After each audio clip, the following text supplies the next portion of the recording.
Assalamualaikum warahmatullahi wabarakatuh. Selamat siang, salam sejahtera bagi kita semua. Semoga kita selalu sehat dan selalu bersemangat dalam menjalani aktivitas sehari-hari. Baiklah, untuk pertemuan hari ini kita akan melakukan analisis butir soal. Adapun analisis ini kita uji cobakan menggunakan soal-soal yang sudah kalian kerjakan minggu lalu ya. Kemudian untuk alat analisisnya atau alat bantu analisisnya kita menggunakan Anates versi 4 ya. Ini aplikasi lama tetapi masih dapat digunakan untuk sebagai analisis butir soal, terutama soal pilihan ganda dan soal uraian. Baiklah, karena soal yang kalian buat minggu lalu adalah soal pilihan ganda, oleh karena itu kita akan menggunakan aplikasi Anates ini yang berupa soal pilihan ganda. Oke, adapun langkah pertama yang harus kalian lakukan yaitu kalian harus memiliki aplikasi ini ya sebagai alat bantu kalian untuk menganalisis butir soal. Kalau sudah memiliki ini, silakan kalian klik Anates ya, Anates pilihan ganda. Klik 2 kali, kemudian akan muncul halaman seperti ini ya, Anates pilihan ganda.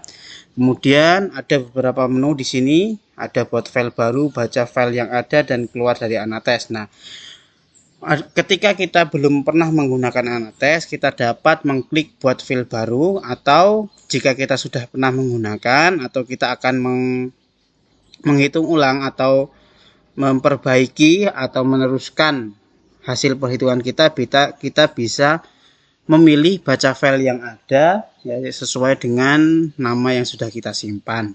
Selanjutnya kita klik buat file baru karena kita belum pernah menggunakan. Silahkan klik buat file baru, kemudian akan muncul informasi jawaban subjek ya. Untuk jumlah subjeknya sendiri yaitu jumlah siswa yang sudah kita lakukan pengujian. Misalnya di sini ada 15 soal. Kemudian jumlah butir soal ya, jumlah butir soal adalah jumlah keseluruhan soal yang digunakan, misalnya ada 20 soal dan terdapat 5 pilihan jawaban ya. Biasanya kalau SD itu ada 3, SMP ada 4, kemudian SMA ataupun perguruan tinggi biasanya menggunakan 5 pilihan jawaban. Jika sudah terisi semua, kita tinggal klik OK. Nah, akan muncul halaman seperti ini ya. Di sini ada beberapa menu atau beberapa isian yang harus kita isi. Ini merupakan langkah awal kita untuk menganalisis butir soal ya. Jadi nanti silahkan diisi di sebelah sini di baris ini yaitu nama subjek atau kunci jawaban. Di sini kita akan mengisi kunci jawabannya terlebih dahulu. Misalnya kunci jawaban yang sudah kalian tetapkan ya pada soal-soal yang sudah kalian buat. Saya di sini menggunakan soal yang acak ya. Kunci jawabannya acak. Jadi seperti ini kita akan mengisi kunci jawaban ini. Kunci jawaban ini sebagai dasar kita untuk mengetahui benar atau salahnya siswa itu dalam menjawab soal. Nah, kemudian nama subjek ini ke bawah. Kalau ini kunci jawaban, ini nama subjek. Nah, di sini kita bisa mengisikan nama-nama siswa yang kita uji. Misalnya ada Sehat, kemudian Fatur, Rahman, Lola, Kemal, misalkan sampai dengan 15 siswa di sini. Nah, setelah kita mengisikan, di sini namanya Ferry. Oke, setelah kita mengisi keseluruhan siswa, kemudian kita baru mengkoreksi jawaban-jawaban dari siswa tersebut. Yang pertama kita bisa melihat nama Sehat di sini. Misalnya jawaban Sehat untuk soal nomor 1 dan 20 adalah A, B, C, D, E misalnya. Nah, kalau misalkan kita memasukkan huruf selain A sampai D A sampai E maksud saya akan muncul seperti ini. Kita jadi harus menyesuaikan jawaban. Nah, atau kalau misalkan kita mengklik ganda akan seperti itu. Oke. Nah, jadi akan kita tuliskan semuanya kemudian sampai dengan 15 soal ya. Nanti diisi punya Fatur, Rahman, Lolas, Kemal sampai dengan punya Feryadi harus kita isi semua. Nah, untuk mempersingkat waktu, saya sudah menyiapkan contoh ya, contoh jawaban atau contoh file yang sudah saya siapkan untuk praktek hari ini ya. Kita langsung saja karena ini jika diisikan satu persatu akan terlalu lama. Jadi saya sudah siapkan, kita kembali ke menu utama. Nah, di sini kita bisa mengambilnya atau kita bisa mengklik baca file yang sudah ada karena kita sudah menyiapkan. Kemudian ini adalah file yang tadi ya, bisa kita simpan. Kalau kita simpan ya ketik ya, kalau tidak kita klik tidak karena tadi hanya sebagian, kita klik tidak saja. Nah, akan langsung pada pencarian. Misalkan saya mengambil data yang peer teaching. Nah, peer teaching kita open. Nah, kemudian ini adalah data atau hasil dari jawaban siswa ya. Ada 15 siswa, ada Sehab, Rahman, Sairoji sampai dengan Angga. Kemudian ini adalah kunci jawabannya. Di sini sangat bervariasi ya jawabannya, sangat bervariasi sehingga kita bisa langsung saja melakukan analisis butir soal. Kita selanjutnya akan kembali ke menu utama karena sini sudah ada semua. Kalau misalkan kalian baru menggunakan, kalian bisa menyimpannya terlebih dahulu dengan klik simpan misalnya. Kemudian otomatis dia nanti akan muncul halaman baru atau halaman yang sebagai lokasi penyimpanan. Nah, di sini kita karena sudah menyimpannya ya, karena terus kita kembali ke menu utama. Nah, di sini kita bisa melakukan analisis atau penyekoran ya. Di sini kita lihat dulu penyekoran data. Nah, di sini kalian bisa melihat siswa-siswa yang menjawab benar dan siswa-siswa yang menjawab salah. Nah, di sini apabila siswa itu menjawab benar, maka akan ditandai dengan angka 1. Jika siswa tersebut menjawab salah, maka akan ditandai dengan angka titik ini atau tanda titik atau minus ya. Ini karena minusnya kecil sekali, jadi seperti titik. Nah, kemudian seterusnya ini sampai 15 siswa ya. Kemudian setelah itu kita bisa melakukan pengurutan. Nah, pengurutan bisa dilakukan seperti ini, kita klik. Jadi ini sudah urut ya, sudah urut. Jawaban siswanya sudah urut, siapa yang tertinggi, siapa yang sudah terendah. Nah, kemudian jika kita sudah mengetahui hasilnya, kita melakukan analisis uji coba selanjutnya. Nah, kemudian untuk skor dan bobot pada masing-masing soal itu bisa kita ubah ya, atau kita bisa tetapkan. Kita klik saja skor di bobot. Kemudian nah, karena pilihan ganda ya, kalau pilihan ganda itu biasanya skornya itu ada 5, 4, 1. Nah, sesuai dengan hasil kali ya. Kalau misalkan kan biasanya kita skor maksimalnya itu 100. Nah, kalau misalnya ada 20 soal, maka untuk mencapai nilai 100 ya, itu bisa dikalikan dengan 5. Kalau misalkan kita bisa mengklik ini. Nah, bobot jawaban betul kita bisa ganti 5. Kemudian jawaban salah kita bisa 0. Ya.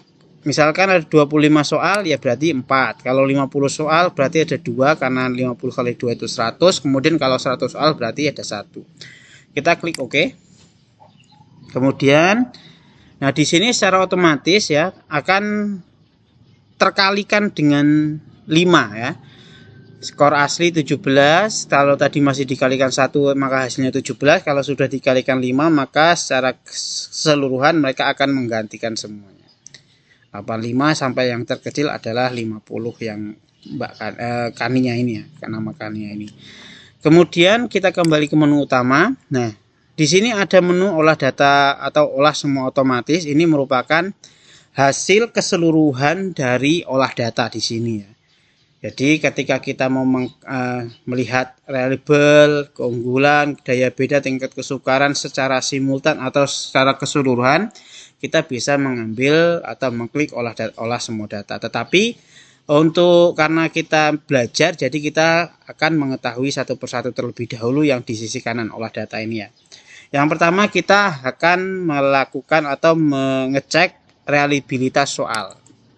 Nah, di sini reliabilitas soalnya yaitu di angka 0,13. Ini merupakan reliabilitas soal yang tergolong sangat rendah karena minimal atau soal tergolong memiliki reliabilitas atau kelayakan yang baik itu adalah 0,7.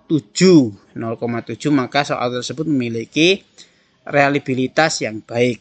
Nah, kemudian kalau misalkan di bawah 0,7 atau katakanlah 0,5 atau 0,6 itu masih dikatakan belum reliable atau kelayakannya belum baik ya. Kita kembali ke menu utama.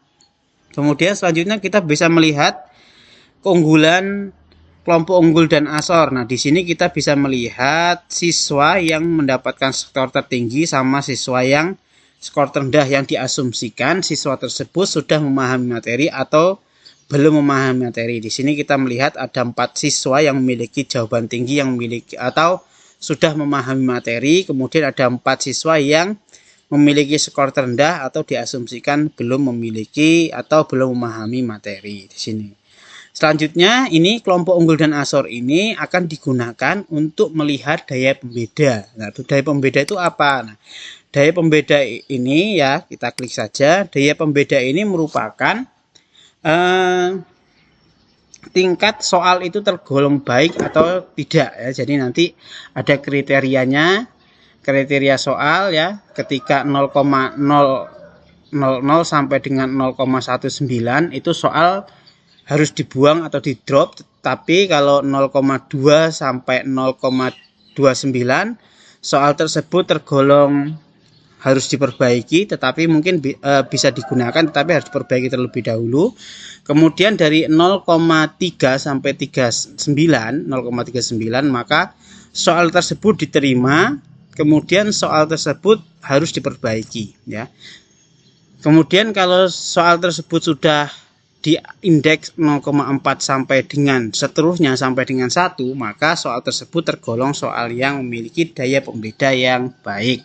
Sehingga soal tersebut bisa mengetahui mana siswa yang memiliki atau sudah paham materi atau siswa yang belum memahami materi. Itu adalah fungsi daya pembeda soal. Nah, kemudian selanjutnya kita bisa melihat tingkat kesukaran. Tingkat kesukaran ini merupakan analisis untuk mengetahui soal-soal yang kita buat itu soal tergolong mudah, sedang ataupun sulit. Nah, di sini soal tergolong sulit itu adalah 0,1 sampai dengan 0,3. Di sini kita bisa melihat di angka yang sulit yaitu nomor 11 0,26 ini ya 26%. Kemudian soal yang tergolong mudah itu 0,7 ke atas atau 7% ya. 7% 0,73 berarti tergolong soal yang mudah. Kemudian kalau di atas 0,8 ya jelas soal sangat mudah. Nah, soal yang baik itu adalah soal pada kriteria sedang ya, tetapi kita tidak boleh mengabaikan soal yang mudah atau soal yang sulit, tetapi harus berimbang atau memiliki perbandingan, misalnya 1, 2, 1. 1 untuk soal, misalkan ada 10 soal, ada 3 soal yang memiliki kategori mudah, ada soal yang memiliki kategori 3 soal yang memiliki kategori sukar, kemudian sisanya atau 4 soal memiliki kategori sedang seperti itu, atau 42, nah, bisa saja seperti itu. Jadi jangan diabaikan. Selanjutnya kita bisa melihat kualitas pengecoh. Nah, kualitas pengecoh ini digunakan untuk apakah pilihan jawaban itu berfungsi atau tidak. Jadi ini akan dapat mengukur siswa tersebut bisa memahami materi atau belum. Jika siswa tersebut belum memahami materi, maka biasanya akan memilih jawaban yang salah seperti itu. Ketika siswa tersebut sudah memahami materi, maka mereka akan menjawab benar. Nah, di sini jadi jawaban A, B, C, D, E ini harus memiliki fungsi minimal itu dipilih oleh 0,5 atau 5% siswa. Jadi harus diisi semua. Misalnya biar apa? Biar mereka soalnya itu berfungsi ya, seperti itu. Pilihan jawabannya berfungsi. Selanjutnya kita kembali ke menu utama.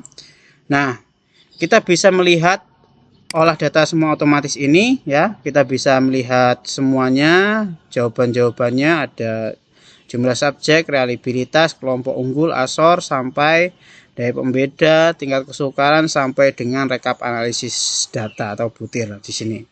Nah, kemudian ketika sudah kita menghitung, kita bisa cetak file, kita bisa menyimpannya dengan misalnya hasil uji coba. Kita klik save. Nah, kemudian kita bisa kembali. Nah, di sini ya, kemudian selesai ya. Kemudian selesai untuk menghitung analisis butir soalnya. Oke. Mungkin itu yang dapat saya sampaikan. Terima kasih. Nanti bisa kita lanjutkan melalui diskusi yang pada Elena. Silakan jika ingin ditanyakan terkait dengan analisis butir soal menggunakan Anates ini. Saya ucapkan terima kasih. Tetap jaga kesehatan. Saya akhiri. Wabillahi taufiq wal hidayah. Wassalamualaikum warahmatullahi wabarakatuh.